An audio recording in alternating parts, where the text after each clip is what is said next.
પણ એ અહીંયા ખોળો પાથરે, ઘરે ઘરે ફરે. તો હું ઠાકોર નતો, એ વખતે સમાજ નતો. એમની વાત આવે ત્યારે સમાજ.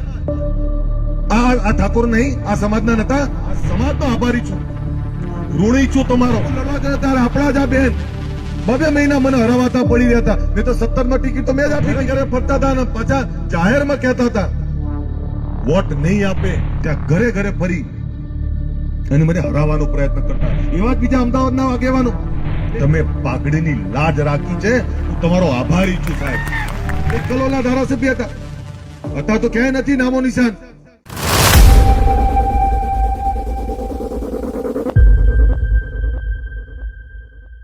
તો 2019માં હું જયારે રાધનપુર લડવા ગયો, આ રાધનપુર લડવા ગયો ત્યારે આપણા જ આ બેન 2 મહિના મને હરાવાતા પડી રહ્યા હતા. નહીં તો 17માં ટિકિટ તો મેં જ આપી હતી અને જાહેરમાં આપી હતી.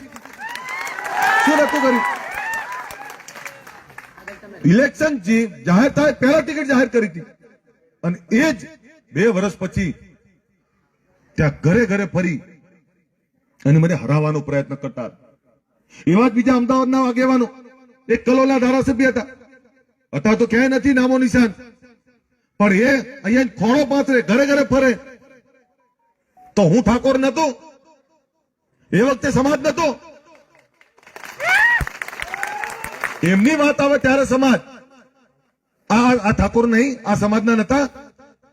તો ઘરે ઘરે ફરતા હતા અને પાછા જાહેરમાં કહેતા હતા વોટ નહીં આપે.